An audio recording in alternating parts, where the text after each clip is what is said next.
자, 반갑습니다. 신경진입니다. 자, 우리가 지난 시간에 이제 조건문, 반복문, R에서 그죠? R 프로그래밍에서 조건문과 반복문, 즉 if문과 for문, while문에 관련된 내용들을 다 이제 실습을 다 마치고요. 이제 apply 함수가 있는데요. 이 apply 함수는 for문보다 속도가 좀 빠르다 그래야 되나? 그렇게 보시면 돼요. 일단 한번 보죠. 자, apply 함수의 개념이라는 것은 apply는 뭐뭘 적용시키다라는 뜻이잖아요. 그죠? 그래서 우리가 통상적으로 반복 작업이 필요한 경우에는 for문이나 while문을 쓰는데 대체적으로 for문을 쓰죠. 그래서 for문을 쓰면 되는데, 근데 반복 작업 대상이 우리가 일반 for문 같은 경우는 벡터나 1차원 데이터를 기준으로 했을 때 우리가 반복문을 썼었죠. 그런데 반복 작업의 대상이 예를 들어 2차원 데이터인, 즉 같은 데이터형을 가지고 있는 매트릭스나 혹은 데이터 프레임의 행과 열, 매트릭스나 데이터 프레임은 둘 다 표와 같은 형태이기 때문에 행과 열을 다 지니고 있다는 사실을 이미 다 알고 계십니다. 그죠? 그래서 행 또는 열인 경우 for문이나 while문을 써도 되는데 속도가 느리다 이거죠. 그래서 대신에 apply 함수를 이용하는 것이 속도가 좋고 코드도 난잡하지가 않습니다. 이 함수 하나로 모든 게 되니까요. 그래서 이 apply 함수의 원형을 보게 되면, 자, apply 이렇게 하고요. 여기는 이제 우리가 적용시킬, 여기 제가 여기에 풀어놨는데요. 데이터셋이라고 하는 거 아시다시피 반복 작업을 적용할 대상이 되는 매트릭스나 혹은 데이터 프레임을 여기다가 넣어 주시면 되고요. 아이리스 같은 경우는 아이리스를 넣어주면 되죠. 그죠? 그 다음에 행방향으로 할 거냐 열방향으로 할 거냐 이렇게 입력을 해주면 되는데요. 행방향은 가로로 이렇게 행으로 이렇게 내는 겁니다. 그죠? 이거는 이제 1을 우리가 입력을 해주면 되고요. 만약에 이렇게 컬럼 열방향으로 하고 싶다 그러면 무언가 작업을 할 때 말이죠. 그래서 이거는 2를 이렇게 입력을 해주면 됩니다. 그래서 행일, 열이 이렇게 외우시면 될 것 같고요. 쓰시다 보다가 아니다 싶으면 그냥 이렇게 여러분들이 1을 넣었다가 2를 넣었다가 해서 결과값 뽑으시면 되니까 굳이 외울 필요는 없다라고 저는 보여집니다. 찾아보면 되니까요. 그죠?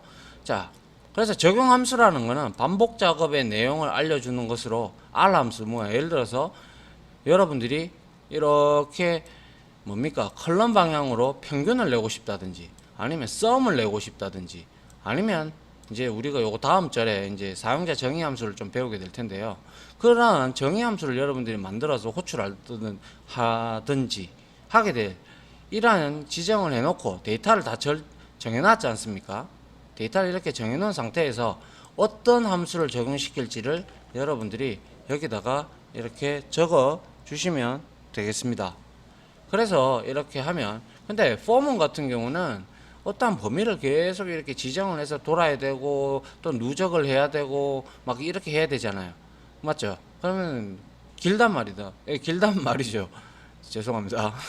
길단 말입니다. 그러다 보니까 요 함수 하나로 모든 걸 해결할 수가 있는 게 바로 apply 함수라고 여러분들이 생각을 하시면 됩니다. 자, 한번 예제를 보는 게 훨씬 낫겠죠. 자, 한번 보면, 자, apply 했어요. 아이리스 내장 데이터셋이다. 그죠? 자, 내장 데이터셋인데 데이터 프레임이기 때문에 얘도 역시 행과 열을 지니고 있기 때문에 앞에 콤마가 왔고, 그러면 앞에 행이 사라졌다는 거죠. 그죠? 행은 무시하겠다라는 거고, 1열과 1열에서 4열까지 어떻게? 로우 방향으로 1열에서 4열까지 1열에서 4열까지 이렇게 4개에 대해서 행으로 이렇게 150개의 행이 있다. 그죠? 150개의 행을 이렇게 해서 평균을 구하겠다라는 거네요. mean 해니까. 맞죠? 평균을 구한다. 그러니까 얘는 150개를 대상으로 하다 보니까 얘는 데이터가 이렇게 150개가 나오는 게 맞죠? 맞습니까? 그런데 예를 들어 apply해서 데이터셋은 동일한데 만약에 이거를 2번을 줬어요. 2번은 뭐라고 말씀드렸습니까? 그죠? 예, 열방향입니다. 열방향. 컬럼 방향이죠. 그러면 4개니까 1, 2, 3, 4 4개니까 이렇게 스페시즈만 제외하고 그죠? 우리 알고 있다시피 뭐 페탈 랭스, 뭐 페탈 뭐 위드스, 그리고 세팔 랭스 이런 것들이 있었잖아요. 그죠? 그 4개에 대한 것들에 대해서 컬럼으로 쭉 열로서 이렇게 뭡니까? 평균을 내겠다라는 거예요. 맞습니까? 자, 그래서 요거의 내용은 자, 열 방향이 아니라 행방향으로 했기 때문에 자, 150개에 대한 이 평균이 이렇게 나오는 게 정상적으로 맞고요. 그 다음에 이제 요게 이제 열 방향으로 한 거죠. 그죠? 행방향으로 한 거죠. 그죠? 요렇게 해서 요거에 대해서 민을 구한다는 거죠. 맞죠? 자, 요렇게 이해하시면 되죠. 그래서 150개가 평균이 나올 겁니다. 뭐 더 하셔도 되고 그거는 여러분들 마음대로 이 함수는 적용시키면 되겠다. 그죠? 그 다음 이제 요거는 어플라이 해서 얘는 2번이 들어왔어요. 그럼 열 방향이다. 그죠? 그러면 세팔 랭스, 세팔 위드스, 페탈 랭스, 그리고 페탈 위드스 해서 우리가 이렇게 쭉 내립니다. 그죠? 쭉 내리고 나서 이거에 대한 평균을 구할 수가 있겠죠. 그래서 이거 1번이냐 2번이냐에 따라서 1번이면 150개에 대한 평균을 다 내는 거고 2번이면 요 4개만 평균을 내게 되는 거죠. 이해하시겠죠? 그죠? 이게 바로 apply 함수가 됩니다. 만약에 예를 들어서 이걸 포문으로 돌린다고 생각을 한다면 평균을 내려 그러면 총합을 구해야 되고 그리고 nrow 함수를 통해 가지고 이 150개를 구해야 되고 그런 여러 가지 코드가 길어지겠다. 그죠? 맞습니까? 그렇게 구하다 보고 또 나누기에서 평균치를 구해야 될 거 아닙니까? 그러한 불필요한 코드가 필요가 없다라는 거죠. 데이터 프레임에서는. 맞죠? 무슨 말인지 이해가시죠? 그래서 일반적인 1차원 데이터 같은 경우는 이제 포문이나 조건문을 활용을 해서 우리가 분류를 시킬 수 있는 방법도 있지만 2차원 데이터 같은 경우는 행과 열이 존재하기 때문에 우리가 그에 관련된 이 apply 함수를 적절히 사용을 해주면 코드도 많이 줄일 수가 있고요. 그리고 여러분들이 손쉽게 원하는 결과를 쉽게 도출해낼 수가 있다라고 이렇게 말씀을 드리고 싶네요. 상당히 괜찮은 메서드입니다. 괜찮은 함수입니다. 자, 그래서 여러분들이 기억을 하시고 자주 활용을 하시기 바랍니다. 아시겠죠? 자, 됐고요. 이제는 이제 apply 함수를 알아봤으니까 사용자 정의 함수. 이거는 뭘 뜻하느냐 하면요. 자, 여러분들 지금까지 뭡니까? 뭐 예를 들어서 mean이라든지 그리고 sum 그리고 또 뭐 있습니까? 뭐 apply 그죠? 방금 봤던 apply 함수 이런 것들은 기존에 R에서 제공하는 내장 함수입니다. 그죠? 내장 함수이기 때문에 이거는 R에서 우리가 프로그래머들이 분석이나 이런 거 할 때 쉽게 이런 걸 사용을 해서 구현해라 이렇게 해서 제공을 해주는 거죠.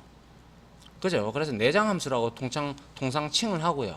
그런데 이제 여러분들이 예를 들어서 뭐 여러분들만의 이제 함수를 정의할 수가 있습니다. 우리 함수라고 하면 어떠한 인풋 값이 들어가면 결과 값이 나오는 이러한 형태라고 제가 일단 말씀을 드렸고 어떨 때는 뭡니까? 인풋 값이 들어가도 뭐 리턴 값이 없는 경우도 있겠죠. 맞습니까? 그래서 이 사용자 정의 함수를 이제 여러분들이 궁극적으로 이제 이런 것들을 많이 작성을 하셔가지고 이거를 하나의 R 파일로 여러분들이 만들어 놓고 거기다가 source라는 함수를 이용을 해서 거기다가 우리가 R을 실행을 하고 그 안에 있는 함수를 가져다가 쓰시면 돼요. 결국에는 그게 모여서 뭐가 되는데요. 그죠? 패키지라는 게 돼요. 패키지, 라이브러리 같은 게 됩니다. 아시겠죠? 모든 회사에서는 그렇게 이런 함수들, 회사만의 따로 이제 만들어 놓은 함수들이 정의가 되어 있습니다.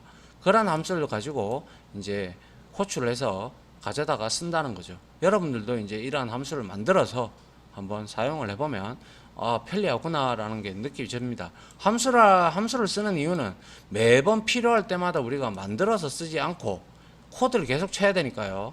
그래서 함수는 한번 이렇게 딱 정해 놓고 우리는 필요할 때마다 얘를 이렇게 호출해서 코드에서 호출해서 쓰기만 하면 된다는 거죠. 의도는 아시겠죠, 그죠? 자, 그래서 한번 보도록 합니다. 자, 사용자 정의 함수 만들기인데 R은 사용자들도, 여기서 사용자라고 하는 것들은 전부 다 프로그래머들이나 통계학자, 분석학자들을 의미하겠죠. 자신만의 함수를 만들어 사용할 수 있는 기능을 제공을 하고 있는데, 이를 이제 사용자 정의 함수라고 합니다. User Define Function이라고 얘기를 하죠. 그래서 사용자 정의 함수의 기본적인 이제 문구명은요. 자, 먼저 function이라고 줍니다. 그리고 여기에다가 우리 괄호 열고 괄호 닫고 안에 들어가는 게 매개 변수나 혹은 인자값, 파라메타, 아규먼트, 제가 다 같은 말이라고 했습니다. 그죠?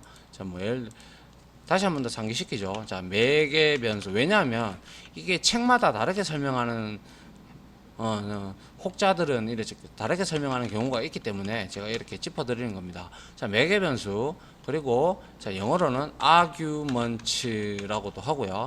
그리고 또 영어로 파라메타라고도 합니다. 그리고 인자값이라고도 하고요. 이게 다 네 가지가 똑같은 말입니다. 똑같은 말. 아시겠죠? 똑같은 말이고, 여기 매개 변수의 목록은 있어도 되고 없어도 되고, 그거는 여러분들 마음입니다. 알겠죠? 그러면 이 매개 변수 값을 받아와서 여기에서 무언가 실행을 해야 될 거 아닙니까? 그죠? 실행을 하고 난 뒤에 자, return이라는 게 있어요. return을 줘도 되고 안 줘도 되겠지만은 대다수는 줘야 되겠죠. 이 함수를 실행하고 우리가 무언가 결과를 받아가지고 그걸 또 코드를 해야 되니까, 그죠? 그래서 이렇게 함수의 실행 결과를 이렇게 돌려주게 됩니다. 그러면 이 함수명이 여기다가 정해지지 않습니까? 그죠? 함수명이 정해지면 우리는 이 함수명을 이렇게 정해 놓으면 이 함수를 호출만 하면 된다는 거예요. 무슨 말인지 이해됩니까? 그죠? 한번 보죠. 자, 여기에 사용자 정의 함수를 만들고 사용하게 되어 있는데, 자, 함수명은 뭡니까? mymax입니다. 그런데 이 함수의 정의부를 보니까, 자, 펑션에서 x와 y의 값을 받아요. 그런데 x와 y의 값을 받는데, 자, nummax에다가 먼저 일단 x 값을 넣네요. 그죠? x 값을 넣고, 그 다음에 if y가 만약에 x보다 크다면 그러면 nummax에다가 y 값을 넣어라, 이 뜻이죠. 그죠? 결과론적으로 이거는 두 개의 값을 받아서 이거 둘 중에 큰 값을 리턴 하겠네요. 그죠? 그 뜻입니다. 그죠? 그럼 차라리 if else를 써도 상관은 없었을 텐데 뭐 굳이 뭐 이렇게 했네요. 그죠? 그래서 이거는 만약에 예를 들어서 여러분들이 여기에서 호출할 때는 어떻게 호출하면 되겠습니까? 그죠? 여기다가 예를 들어서 우리가 뭐 리절트를 받겠다, 이렇게 하면 이런 식으로 받아놓고 여기다가 mymax를 이렇게 호출하는 거예요. 그리고 나서 여기에다가 매개 변수를 10 하고 50 이렇게 줬다고 치죠. 그럼 이 결과값 얼마 넘어옵니까? 그래서 제가 리절트를 이렇게 출력해 보면, 그렇죠, 당연히 결과값은 50이 출력이 될 겁니다. 맞습니까? 이렇게 한번 구현을 하고요. 이렇게 정의를 해놓고 이걸 쭉 드래그를 하셔가지고 실행을 한번 해줘야 R 프로젝트에 이 함수가 이제 로딩이 됩니다. 로딩이 되어야 여러분들이 이거를 가져다가 쓸 수가 있게 되는 거죠. 이해됩니까? 자, 좀 내용이 좀 빠른가요? 자, 요건 매개 변수죠. 그죠? 펑션을 만들겠다라는 거고요. 매개 변수 두 개 받아서 먼저 x 값 한번 담아 놓고, 그 다음에 x 값을 담은 거하고 y 값하고 비교를 했을 때 y 값이 크다면 y 값을 다시 변수 여기에다가 담고 리턴을 하는 거예요. 그죠? 리턴을 하고, 그러면 여기에 리절트에는 그 큰 값이 들어갈 거고, 만약에 x 값이 크다면 여기 이거는 폴스라서 실행 안 하겠죠. 그냥 리턴 맥스에서 x 값을 리턴을 해버리겠죠. 맞죠? 이해됩니까? 자, 요게 바로 이 mymax 함수에 대한 설명이 되겠고요. 한번 봅니다. 그래서 여기에 mymax 10, 15 이렇게 넣었네요. 그죠? 근데 어떠한 값을 받지 않았어요. 근데 어떠한 값을 받지 않았다면 그대로 출력이 되겠죠. 리턴 했던 값이. 그럼 당연히 15를 찍을 거예요. 맞죠? 그런데 여기에서는 A, B에서는 지금 둘 다 값을 받고 있어요.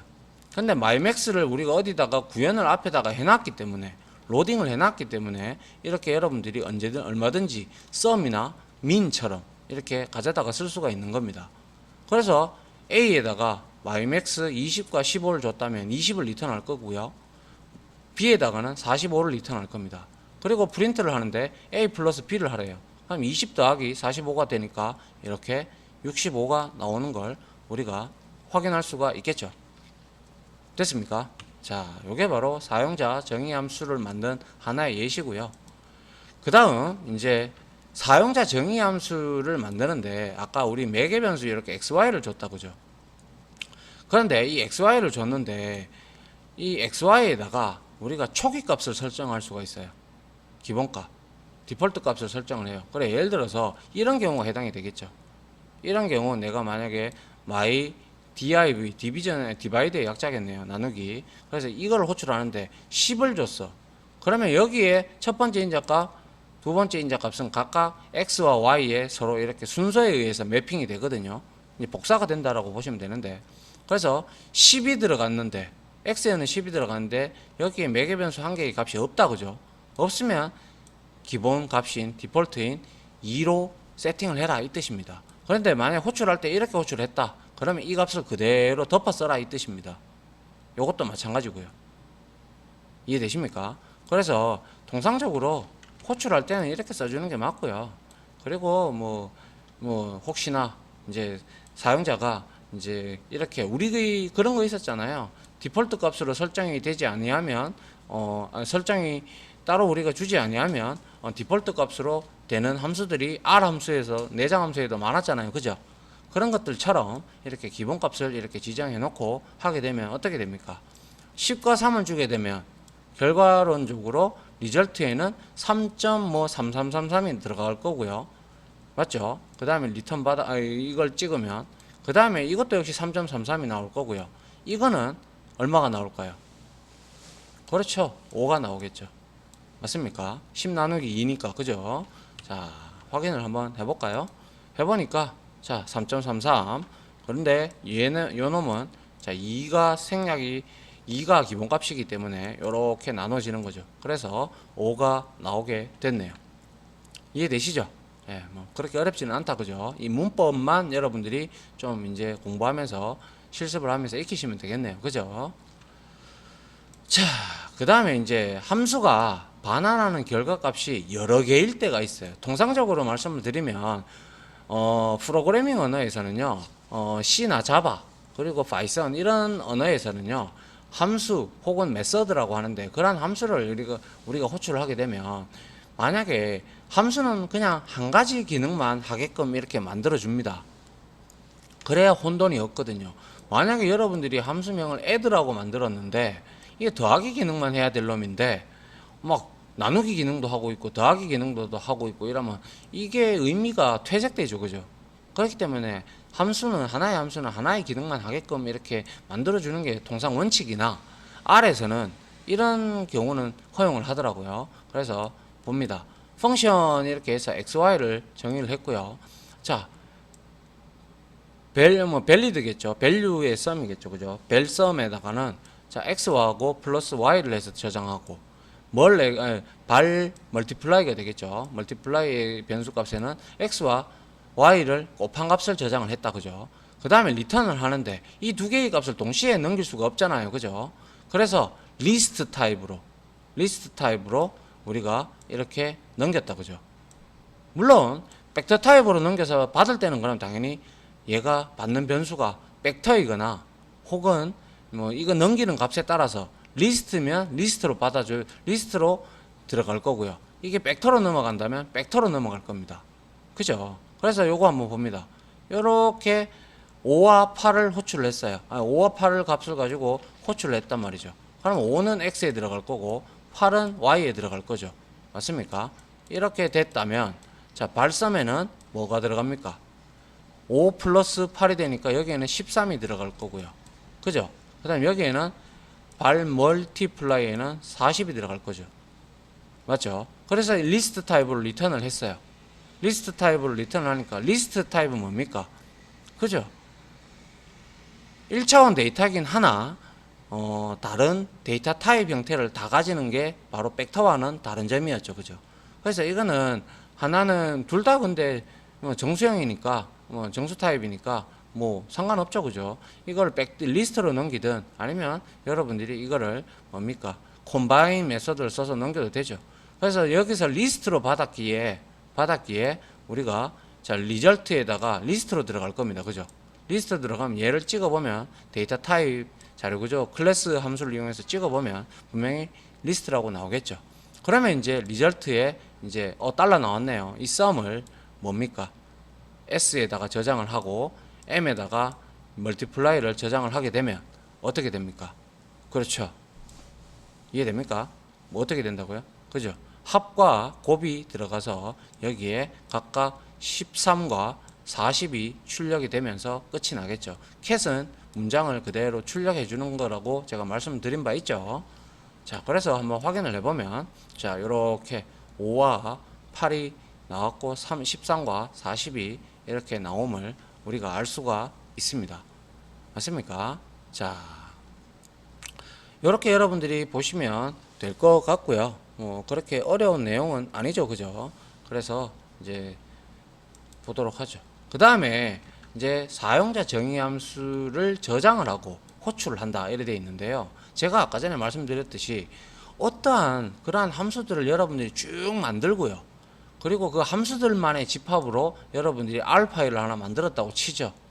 그러면 이 setwd는 여러분들 알죠? 워크 디렉토리잖아요, 그죠? 자, 폴더예요.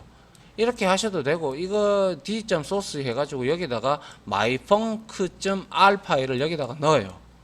넣으면 자 여기에서 작업 폴더 지정해 놓고 자 소스를 땡겨 오는 거예요. 그럼 로딩 하겠죠. 여기 안에 있는 파일, 이 파일 안에 있는 여러 가지 함수가 있다면 로딩을 합니다. 로딩을 하면 자 이 함수가 만약에 myDivide가 여기 펑크 R에 myfunc R 파일에 이게 정의가 되어 있겠죠. 그러면 이렇게 로딩을 했단 말이죠. 그러면 이제 라이브러리 로딩 하듯이 로딩해서 이제 실행을 하면 우리가 여기서 여기에 있는 myfunc.r에 있는 mydiv라는 함수를 이렇게 가져다가 쓸 수가 있는 거죠. 이해됩니까? 그러면 20 나누기 하면 5가 될 것이고 그리고 이것도 나누면 얼마가 나올 거고 그래서 a 플러스 b 출력을 해보면 되고요. 그리고 이거는 뭡니까? mydiv 안에 myDiv가 또 들어갔어요. 그러면 이럴 때는요 제일 먼저 실행하는 순서를 아셔야 되는데 요게 먼저 실행이 됩니다. 그죠? 안에 있는 함수가 그러면 얘 나누기니까 얘 나누면 10이 나올 거예요. 그죠? 10,5가 되겠죠. 그죠? 그리고 나서 다시 myDiv를 호출하면 이거의 결과값은 2가 나올 겁니다. 됐나요? 자, 여기 그렇고요. 그래서 사용자 정의 함수의 사용 절차인데요. 일단은 먼저 함수를 정의를 해야겠죠. 펑션 어쩌고 저쩌고 해서 실행 블럭까지 여러분들이 만들고 그 다음에 함수를 실행하여 R에 함수를 등록을 하라고 했습니다. 그죠? 그 다음에 필요한 곳에서 함수를 호출하고 호출한 다음에 결과값이 있으면 그걸 받아서 여러분들이 코드로 처리를 하든지 만약에 결과값이 없다면 그냥 뭐 호출만 하고 끝난 거죠. 맞죠? 됐습니까? 자, 이게 바로 사용자 정의 함수를 사용하는 절차가 이제 이렇게 제가 나열을 해 드렸습니다. 요거에 따라서 여러분들이 실행을 하면 만들고 실행을 하고 테스트를 해보면 될 겁니다. 됐죠? 자, 그 다음 한번 볼까요? 그래서 여기 보시면 여기에 요 안에 이게 있어요. 정의되어 있어요. 그죠? 그래서 이렇게 호출하니까 자 이렇게 a 플러스 b는 12.5 이게 얼마죠? 나누니까 5가 되고요. 이건 얼마죠? 47에 28이 되고요. 그 다음에 2가 남으니까 4, 5, 27.5가 되네요. 그죠? 그래서 이거 더하면 12.5가 출력이 된 게 맞고요. 그 다음에 제가 말씀드렸듯이 요거 먼저 실행을 하면 요게 10이 되고요. 그 다음에 10에서 5를 나누면 2가 이렇게 출력이 되는 걸 알 수가 있네요. 항상 갈로 안에 있는 것부터 먼저 실행을 한다라고 제가 누차 말씀을 드렸죠. 함수를 이거는 중복 호출을 한 거잖아요. 그죠? 안에서 한번 호출하고 또 밖에서 또 한 번 더 호출한 거예요. 이해됐죠? 그죠? 자, 이렇게 해서 우리가 함수, 사용자 정의 함수도 확인을 해 봤습니다. 자, 마지막 이제 섹션인데요. 자, 요거 한번 봅니다. 요거는 좀 내용이 좀 짧기 때문에 금방 한번 보도록 하겠습니다. 자, 조건에 맞는 데이터의 위치를 찾는 이 함수가 있는데 which라는 게 있고요. which max, which min이 있는데요. 여러분들이 예를 들어 데이터 분석을 하다 보면 벡터라든지 뭐 이런 것들이 있잖아요. 그죠? 그래서 데이터가 벡터나 매트릭스 혹은 데이터 프레임 안에서 어디에 위치하고 있는지를, 즉 이거를 우리가 인덱스라고 하잖아요. 그죠? 인덱스가 1부터 시작하잖아요. 그죠? 그래서 1부터 n까지 실행을 하니까 어디에 위치해 있는지 우리가 알고 싶을 때가 있잖아요. 그죠? 막 이걸 갑자기 다 출력을 해서 이게 인덱스가 어디 있는지 일일이 확인할 필요 없이 우리가 얘가 어디 있노 이렇게 알고 싶잖아요. 그죠?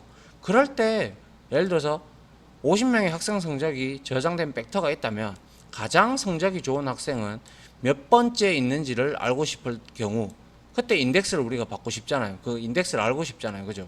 위치값. 그럴 때 이제 쓰는 게 바로 편리하게 사용할 수 있는 게 바로, 안 그러면 우리가 계속 뭐 반복문을 쓰든지 해가지고 비교를 해서 맥스 값을 알아내야 되죠. 물론 벡터라면 거기에 맥스라는 값을 우리가 이용을 해서 거기다가 벡터를 넣어줘도 되죠.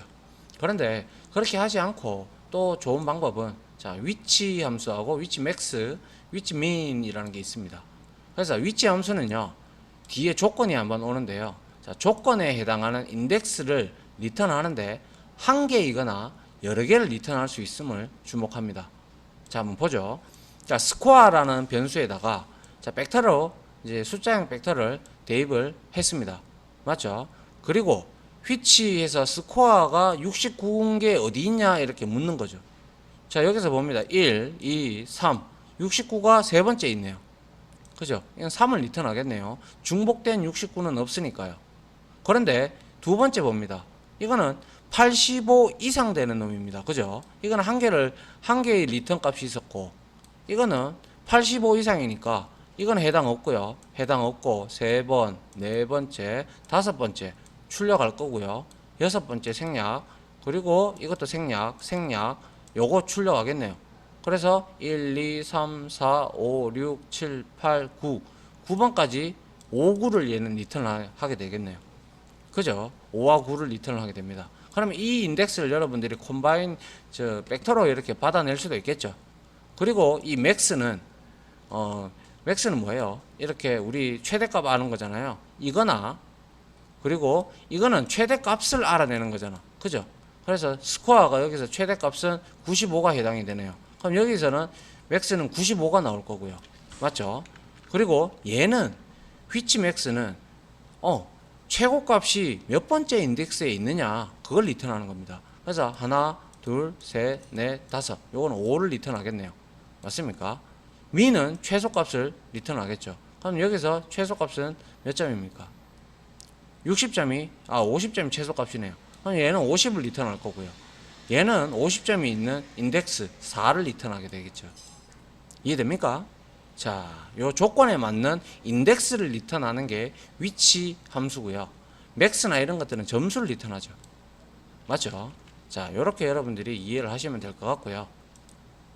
맞죠? 여기에서 세 번째가 69가 나왔고 5와 9가 두 번째가 나왔다. 두 개가 나왔고요. 맥스 이렇게 값이 나왔고 이거는 인덱스 값이 이렇게 호출이 된 걸 결과 값으로 리턴이 된 걸 확인을 할 수가 있습니다. 맞습니까? 자, 그 다음 한번 볼까요? 자, 이번에는 자, 이렇게 똑같이 이렇게 벡터를 줬는데요. 자, 인덱스에다가 이 변수에다가 값을 저장하고 있죠. 그래서 60 이하인 거죠. 60 포함해서, 그죠? 그래서 60이 지금 여기 하나 있네요. 그럼 이게 네 번째네요. 4, 그리고 5, 6에 들어갔고요. 그 다음에 4하고 6이 들어갔네요. 그죠? 4하고 6이 IDX 이놈은 벡터가 될 겁니다. 정수형 벡터. 그죠? 그리고 나서 스코어의 IDX 4와 6이 되겠죠. 그죠? 4와 6에다가 61을 찍었네요. 61을 저장을 했네요. 그러면 4와 6에는 61이 들어가서 찍혀 나오는 걸 한번 보도록 하죠. 자, 4, 여기에 61이 찍혔어요. 그리고 60일이 찍혔네요. 그죠? 나머지는 이 조건에 만족하지 않으니까 인덱스를 리턴하지 않았고요. 맞습니까?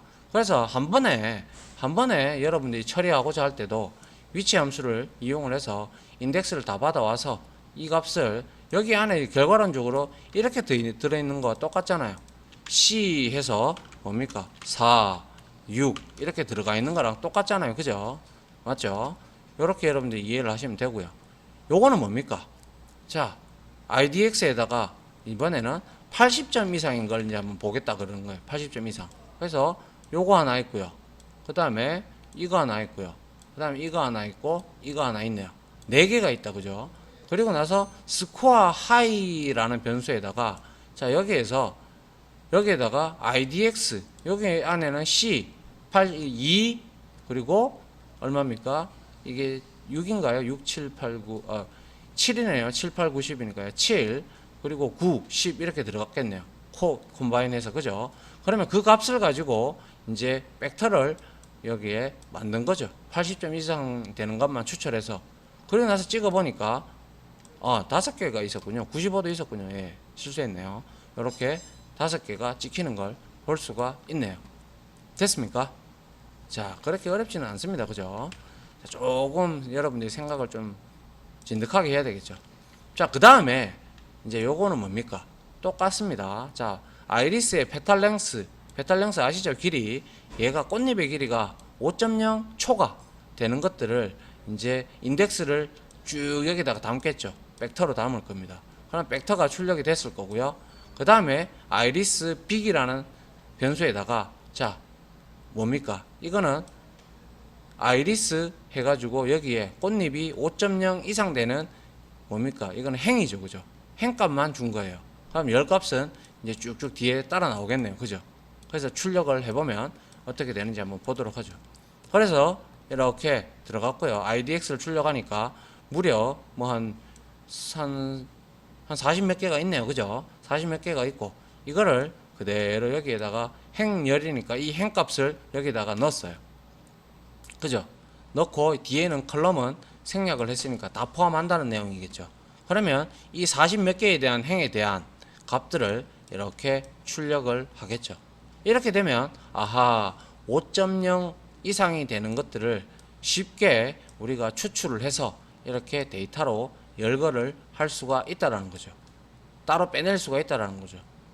이거는 이 데이터는 페탈 랭스가 5.0을 초과하는 데이터들이다. 이렇게 우리가 분류를 해줄 수가 있잖아요. 맞습니까? 그 다음에 이게 이제 마지막일 것 같은데요. 자, 위치 했어요. 그래서 아이리스를 하는데 행값은 제외를 시켰고 열값을 이렇게 했어요.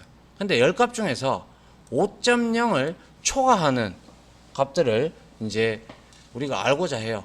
그죠? 이거의 값이 5.0을 초과하는 값. 무슨 말인지 이해갑니까? 자, 그래서 위치 함수는요, 이용하여 매트릭스나 데이터 프레임 안에 있는 특정 조건의 값의 행과 열을 위치를 알고 싶다면 매개 변수로 ARR, 어레이의 약자인 것 같은데요. ARR.ind를 true라는 속성을 주게 되면요. 이 네 개의 속성에서 뭡니까? 이게 앞에 행은 그대로 쭉 가는 거고요.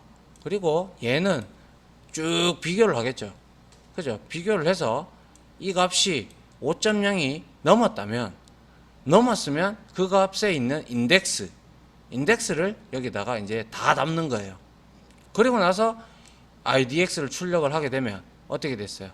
1행에 로우 컬럼 쭉쭉 이렇게 나오죠. 그런데 150개인데 160개 이상이 나올 수밖에 없겠죠. 왜냐? 컬럼은 계속 중복되니까요. 그죠? 왜? 그리고 로우 컬럼이 4개잖아요. 4개니까 스페이시즈 빼고 다 이걸 하나하나 일일이 다 비교를 하다 보니까 당연히 150개보다 훨씬 더 넘겠죠. 근데 5.0 이상이라면 뭐 160개까지밖에 안 나오나 봅니다. 그건 확인을 해보면 되겠죠. 여튼 이러한 형태로 우리가 위치를 이용을 할 수가 있다라는 말씀입니다. 무슨 말인지 이해가시나요? 자, 여기까지 해서 우리가 좀 내용이 좀 길었는데요.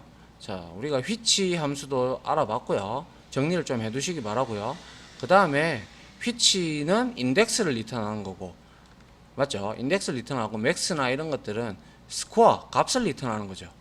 이게 바로 조건에 맞는 데이터의 위치를 찾는 거고요. 위치 함수, 그죠? 적절히 이용을 하시면 아주 유용하게 쓸 수 있습니다.